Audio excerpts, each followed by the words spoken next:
escritor y periodista peruano, apoyó las luchas obreras y se pronunció en contra de la explotación indígena. Censurado y perseguido, fue enviado a Europa, donde se nutrió de los ecos de la Revolución Rusa y conoció las luchas obreras de Italia. Intelectual y militante creativo, abogó por la politización del maestro y sentó las bases del marxismo latinoamericano que, según él, debía ser creación heroica y cuya inspiración había que encontrarla en nuestra América. Dijo José Carlos Mariátegui: la revolución no es solamente la lucha por el pan, sino también la conquista de la belleza.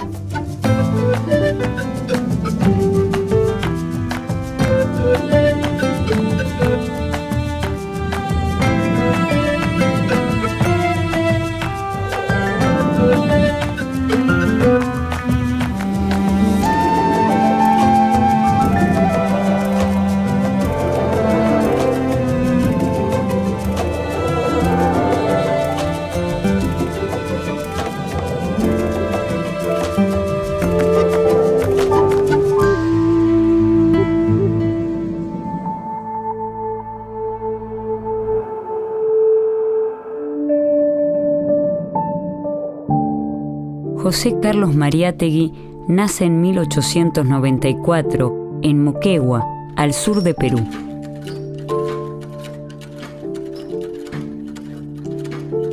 Crece en el seno de una familia humilde.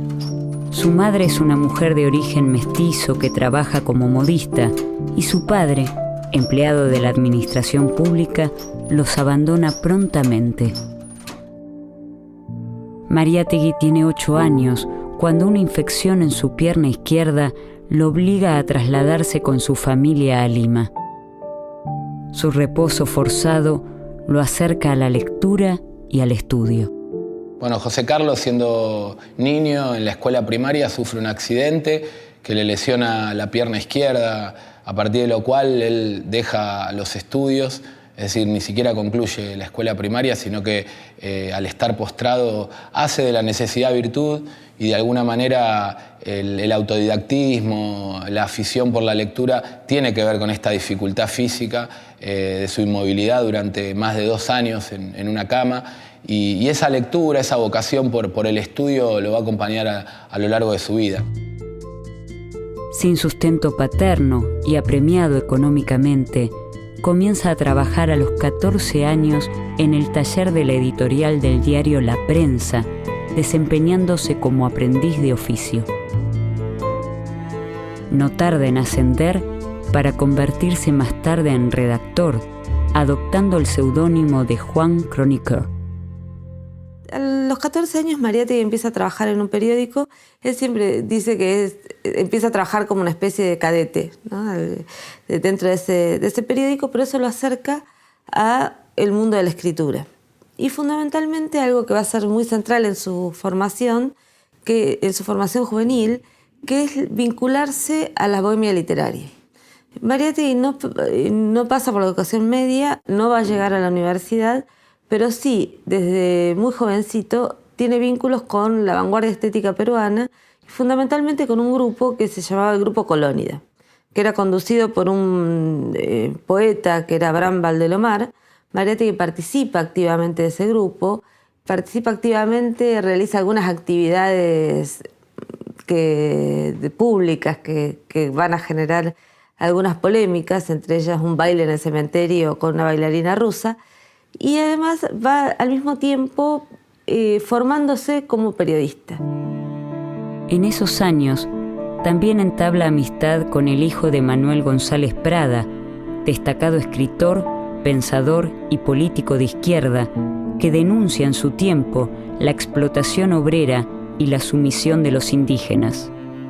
Este es un segundo momento que creo que es fundante, que es un parteaguas en Mariátegui, en la medida en que su verdadera escuela va a ser el periodismo. Es decir, el periodismo como proceso de conocimiento, de auscultar la propia realidad peruana, que era una realidad compleja, dinámica, en ebullición, donde la calle también va a ser una escuela a cielo abierto. Allí va a registrar numerosos acontecimientos y va a ir aprendiendo este fenómeno tan inédito que es la irrupción de las multitudes, de multitudes urbanas, de estudiantes activando por sus derechos, al calor poco a poco de lo que va a ser la reforma universitaria, que si bien irrumpe en Córdoba en 1918, inmediatamente se va a irradiar al resto de América Latina, va a tener como un epicentro a Perú y más específicamente a Lima, pero también la irrupción del movimiento obrero. Los primeros artículos escritos por Mariátegui coinciden con las primeras huelgas nacionales del movimiento obrero en Perú. Y además se le suma un elemento que es determinante en las reflexiones políticas e incluso en el replanteo del socialismo en el propio Mariátegui, que son los levantamientos indígenas que se empiezan a vivir a partir de 1915 y que van a ser diversos a lo largo y ancho de Perú, que van a sorprender, van a de alguna manera obligar a Mariátegui poco a poco a replantear un socialismo autóctono que pueda tener en cuenta las raíces profundas, campesinas e indígenas de esa nación trunca que es Perú.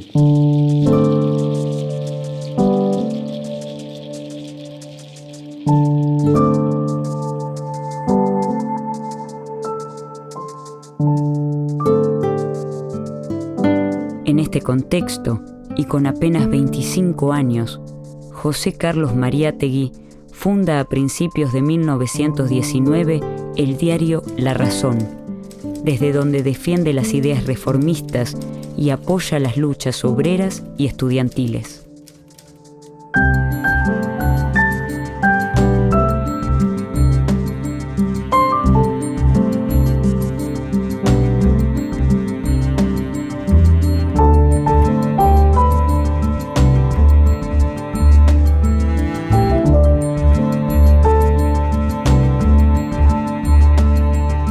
A mediados de 1919, a causa de posiciones políticas de izquierda favorables a la Revolución Soviética, es expulsado por el gobierno dictatorial de Leguía. Ante la alternativa de ser encarcelado, Mariátegui recibe una beca que lo aleja de Perú y emprende un viaje por Europa. Su experiencia en Europa marca un antes y un después en su vida. Allí hace su primer aprendizaje marxista y decide consagrar su vida al socialismo revolucionario en Perú. Reniega de sus escritos anteriores y define su pasado como la Edad de Piedra. Él, de alguna manera, por una especie de exilio blando otorgado por el gobierno de Augusto Leguía y por las incomodidades que generaba Mariátegui como militante ya, como periodista comprometido de la época, lo envían a Europa. Y Europa diría que es su segunda escuela, ¿no? Si la primera escuela es el periodismo peruano, el poder registrar y dar cuenta de los acontecimientos y de estas multitudes en ebullición en esa Perú tan compleja y diversa, hay una segunda escuela que es también a cielo abierto, en una coyuntura de crisis civilizatoria, que es Europa y más específicamente Italia. Mariátegui llega a Italia durante los años del ascenso de las luchas obreras y la abandona con el fascismo en alza. La experiencia europea y particularmente su estancia italiana dejan una marca permanente en su concepción política. En Europa conoce las propuestas de Georges Sorel y Antonio Gramsci y comprende la importancia del mito como motor para emprender las luchas sociales. El concepto de mito que él retoma de Georges Sorel y de su libro Reflexiones sobre la violencia es un elemento fundamental para entender el socialismo indoamericano de Mariátegui, porque el mito no tiene que ver con una mentira, con una ficción, con un distanciamiento de la ciencia que poco beneficia a un proceso revolucionario, sino que por el contrario, el mito es un elemento catalizador, es un elemento movilizante, tiene que ver con los afectos, con las pasiones, con las imágenes que activan a los sectores populares en pos de la transformación de la realidad. Y ya no va a ser el mito de la huelga revolucionaria como en Sorel, sino que vamos a estar en presencia de el mito del Ayllu, el mito de la comunidad indígena, el mito del Tahuantinsuyo como una civilización alternativa a la que estaba en decadencia en aquel entonces en Europa.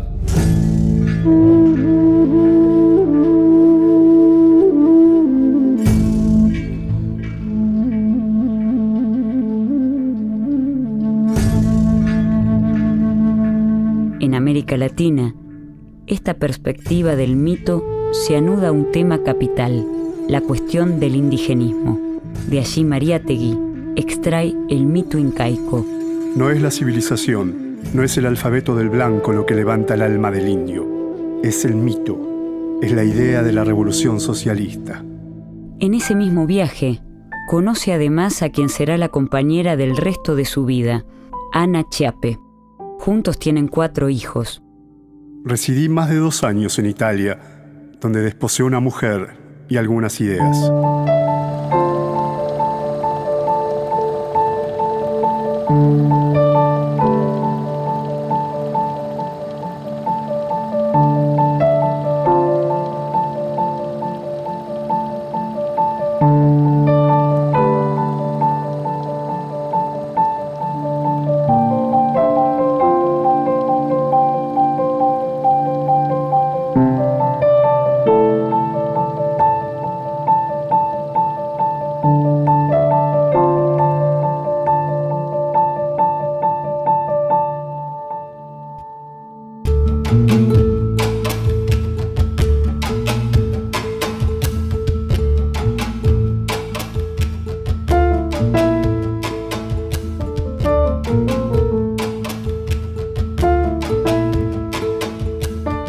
Mientras tanto, en Perú avanzan las luchas por la reforma universitaria y crece el movimiento obrero.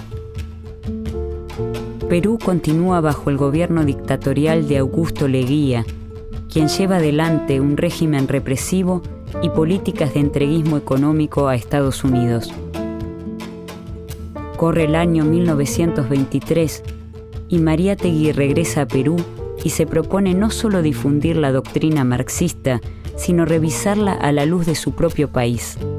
Entre otras actividades, funda agremiaciones estudiantiles, campesinas y obreras y se desempeña como conferencista en la Universidad Popular González Prada. Esto le vale diversas formas de represión, censura y persecución política. Sin embargo, el compromiso de Mariátegui no se limita a las reivindicaciones obreras. También se muestra interesado por posiciones cercanas al feminismo y a la lucha por la igualdad sexual, y comienza a indagar las relaciones entre opresión femenina, sexualidad y poder. El tipo de mujer que produzca una civilización nueva tiene que ser sustancialmente distinto del que ha formado la civilización que ahora declina. Él es uno de los primeros marxistas que plantea que el educador, macho, varón, debe ser educado, ¿no? Un poco retomando las tesis sobre Feuerbach. ¿Por qué? Porque debe ser despatriarcalizado, porque considera que las mujeres solo deben educarse en la tarea hogareña, en su rol de madre, de reproductora. Y Mariátegui se nutre y aprende de las corrientes feministas de la época, a las cuales considera profundamente revolucionarias, y plantea, yo diría, una pedagogía feminista, una pedagogía de la despatriarcalización de las prácticas educativas, otorgando un rol protagónico a la mujer en los procesos no solo educativos, sino culturales, políticos y socioeconómicos, ¿no? Su salud, siempre frágil, sufre un nuevo revés cuando en 1924 le amputan su pierna derecha por la aparición de un tumor, por lo que solo puede desplazarse en silla de ruedas. A finales del siglo XIX y comienzos del XX, se producen en Perú importantes levantamientos indígenas que son reprimidos por las fuerzas gubernamentales, por lo que el indigenismo peruano opta por una visión más radical que reniega de la herencia española, se articula con posiciones de la izquierda revolucionaria y se propone como una forma de superar modelos políticos y culturales previos, tales como la colonia y la república burguesa. Inspirado en la doctrina marxista, pero lejos de una teoría totalizadora y una mirada mecanicista de la sociedad, Mariátegui busca construir un socialismo indoamericano. Esto lo lleva a revalorizar la tradición comunitaria indígena como base de construcción de un nuevo tipo de socialismo.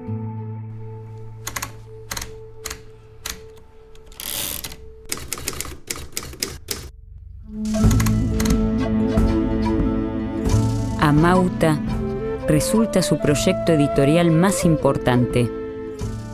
Desde sus páginas, Mariátegui presenta las claves políticas e ideológicas sobre las cuales fundar un proyecto socialista indoamericano.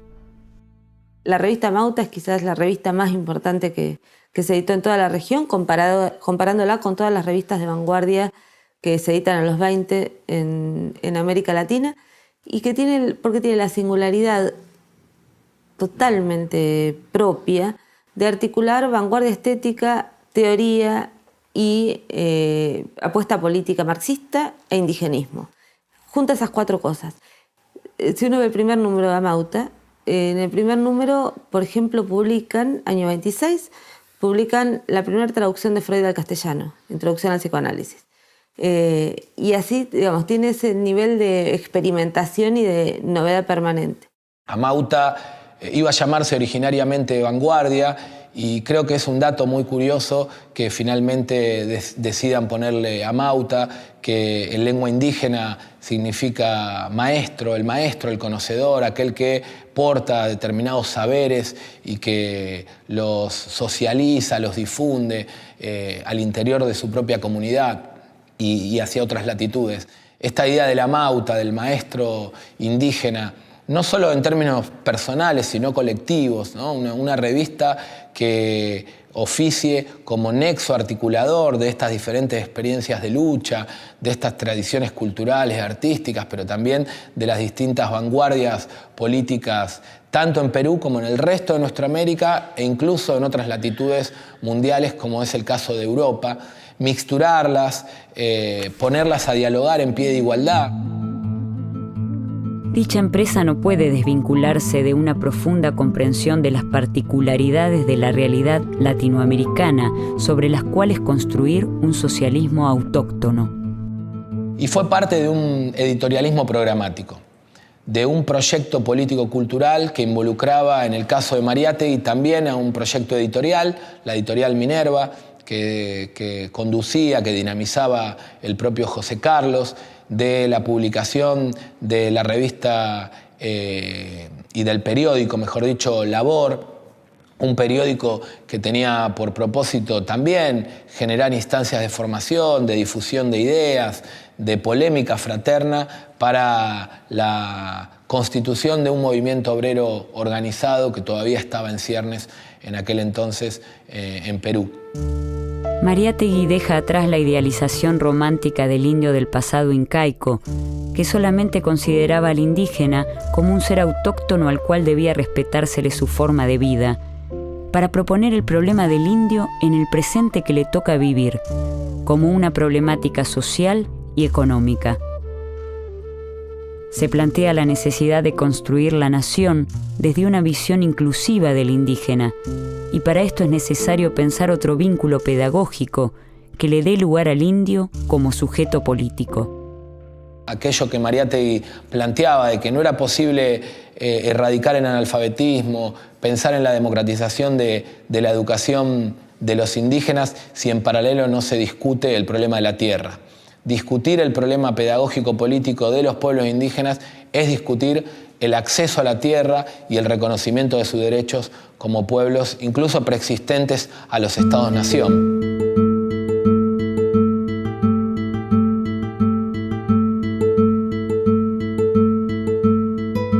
En 1927, la revista Mauta es clausurada por la supuesta existencia de un complot comunista para derrocar el gobierno de Leguía. Su casa es allanada en varias ocasiones y sufre el acoso policial. En 1928, Mariátegui rompe con el APRA, la Alianza Popular Revolucionaria Americana, partido fundado por el pensador y político Aya de la Torre, y crea el Partido Socialista Peruano, más cercano a los lineamientos de la Tercera Internacional. Ese mismo año, José Carlos Mariátegui publica su famoso 7 ensayos de interpretación de la realidad peruana, uno de sus libros fundamentales y aún vigente para la reflexión sobre la situación latinoamericana. Al respecto, en su advertencia expresa: mi pensamiento y mi vida constituyen una sola cosa, un único proceso. Y si algún mérito espero y reclamo que me sea reconocido, es el de también, conforme un principio de Nietzsche, meter toda mi sangre en mis ideas.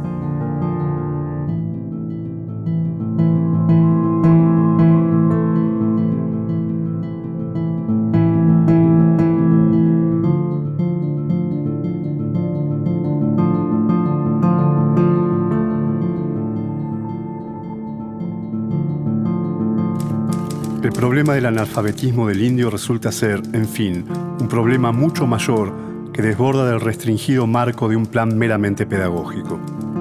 Cada día se comprende más que alfabetizar no es educar. La escuela elemental no redime moral y socialmente al indio.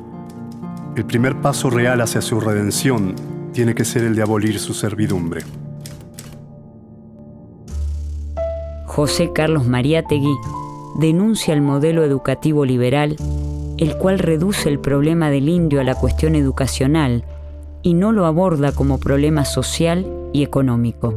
El pedagogo moderno sabe perfectamente que la educación no es una mera cuestión de escuelas y métodos didácticos. El medio económico-social condiciona inexorablemente la labor del maestro. Mariátegui encontraba en este modelo educativo liberal un modo de legitimar al sistema latifundista basado en el gamonalismo, que era una jerarquía de funcionarios o intermediarios que se ponía al servicio del latifundio para mantener un régimen de explotación del indio y así sostenerlo en la opresión y la ignorancia. La redención del indígena y de la clase trabajadora solo será posible poniendo fin a la explotación mediante un cambio en la propiedad de la tierra y los demás medios de producción. De allí, entonces, que se vuelva preciso denunciar el trato dispensado a los indígenas en lo que Mariátegui entiende como una línea de continuidad entre el virreinato y la república. La educación nacional, por consiguiente, no tiene un espíritu nacional, tiene más bien un espíritu colonial y colonizador.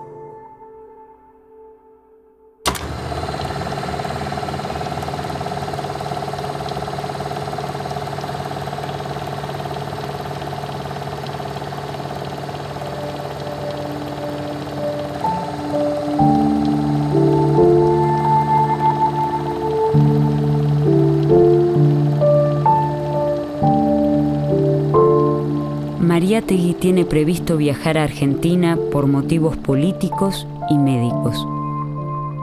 Su salud empeora y guarda la esperanza de recibir en Buenos Aires un mejor tratamiento, pero muere antes de partir, el 17 de abril de 1930, en la ciudad de Lima.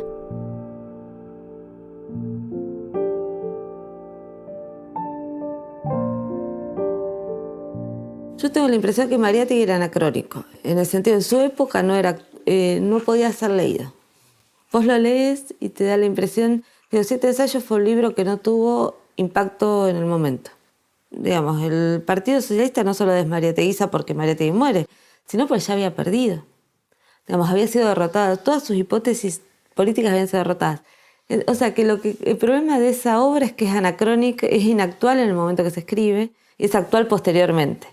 Es una cosa, es muy raro eso, pero pasa con muchas obras, digamos, que a su época no le pueden hablar o dicen cosas que nadie puede escuchar en ese momento y que sí le hablan a las generaciones posteriores. Construir en última instancia un sujeto sentipensante, afectivo, pero también que pueda ser riguroso en clave de análisis concreto de esa realidad tan compleja de decir que es la realidad contemporánea. Yo diría que la idea de construir un socialismo original, autóctono, y pensarlo de manera integral como alternativa civilizatoria y no solo en la clave de una impugnación a la dimensión económica de la explotación.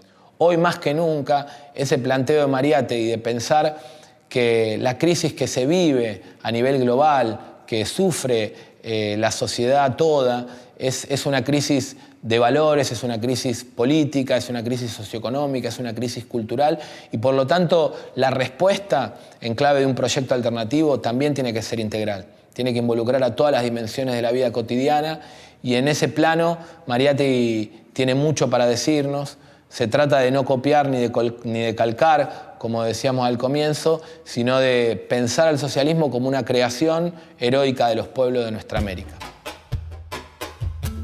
José Carlos Mariátegui, periodista, intelectual y militante, defensor de los obreros y campesinos oprimidos, nos deja el deber de reflexionar sobre nuestra realidad latinoamericana para repensarnos desde nuestras riquezas y para conquistar la belleza.